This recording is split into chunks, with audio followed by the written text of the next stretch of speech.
Bismillahirrahmanirrahim. Assalamualaikum warahmatullahi wabarakatuh. Alhamdulillah.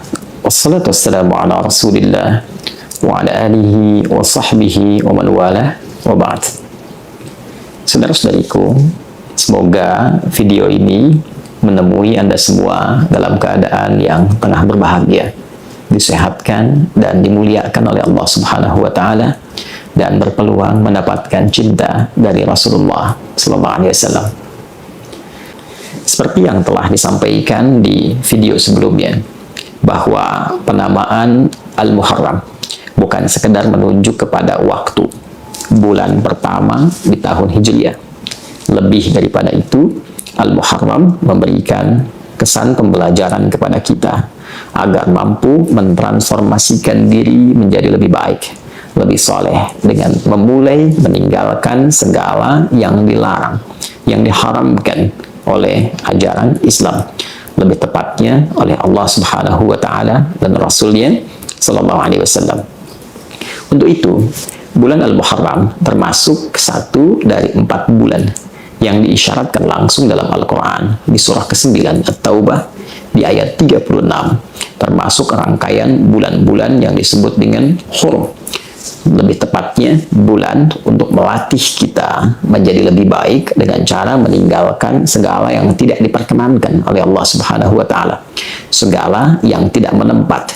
Mata mestinya memandang yang baik, tidak menempat pandangan itu dengan memandang yang tidak baik. Lisan mestinya bertutur yang baik, karena lisan diciptakan untuk berkata yang baik. Man kana yu'minu billahi wal yawmil akhir falyaqul khaira aw liyasmut. Demikian kata Nabi Sallallahu Alaihi Wasallam. Siapa yang merasa yakin dengan Allah dan akan dihisab di hari kiamat, maka gunakan lisannya untuk bertutur yang baik. Bila tak mampu, cukup diam. Maka ketika lisan digunakan untuk bertutur yang tidak baik, itu namanya tidak menempat. Segala yang tidak menempat itu disebut dengan perbuatan zulmun. Orangnya, pelakunya disebut dengan zalim. Untuk itu Allah berfirman di Quran surah ke-9 At-Taubah di ayat ke-36. Inna iddatash syuhuri indallahi 12 syahran fi kitabillah yawma khalaqas samawati wal arda minha arba'atun hurum. Dzalika ad-dinul qayyim fala tadhlimu fihinna anfusakum. Sungguh jumlah bilangan bulan yang telah ditetapkan Allah sejak mencipta langit dan bumi itu berjumlah 12 dalam setahun. Dari 12 jumlah bilangan bulan itu ada 4 bulan yang disebut dengan bulan hurum. Bulan untuk berlatih meninggalkan segala yang haram, segala yang terlarang. Sehingga dengan meninggalkan yang salah, yang soleh diharapkan bisa naik ke permukaan. Sehingga berwujud segala bentuk sifat mulia dan akhlak yang terpuji.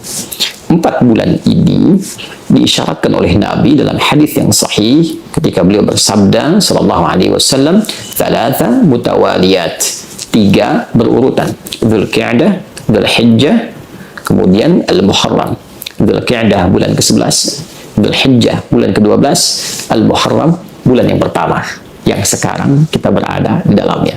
Dan yang keempat, Rajabun Mudhar, ma baina Jumada wa Sya'ban, serta bulan ke-7 yaitu Rajab yang diagungkan suku Mudhar, terletak antara bulan Jumada yang ke-6 dan bulan Sya'ban yang ke-8. Bulan Al-Muharram ini diisyaratkan oleh Nabi termasuk bulan hurum. Di Quran ditegaskan dzalika ad-dinul qayyim fala tadhlimu fihinna anfusakum. Itulah petunjuk Allah yang benar, yang lurus, yang melatih kita agar tidak terjebak pada segala yang terlarang, yang mengarahkan manusia pada keburukan. Maka jangan pernah menempatkan sesuatu yang bukan pada tempatnya saat masuk momentum untuk berlatih itu. Lebih tegasnya, jangan pernah melanggar ketentuan dengan mengerjakan yang haram di bulan-bulan latihan itu. Bulan ini khusus untuk berlatih meninggalkan yang haram, maka jangan lakukan yang haram. Ibnu Abbas radhiyallahu taala anhuma bahkan sampai menegaskan, jika ada seorang muslim sengaja melakukan perbuatan haram di bulan-bulan hurum, maka boleh jadi potensi dosanya itu bisa 2 kali lipat dari hari-hari biasa. Sebaliknya, Para ulama juga mengomentari, jika ia berbuat perbuatan yang mulia, maka boleh jadi pahalanya pun 2 kali lipat dari bulan-bulan biasanya.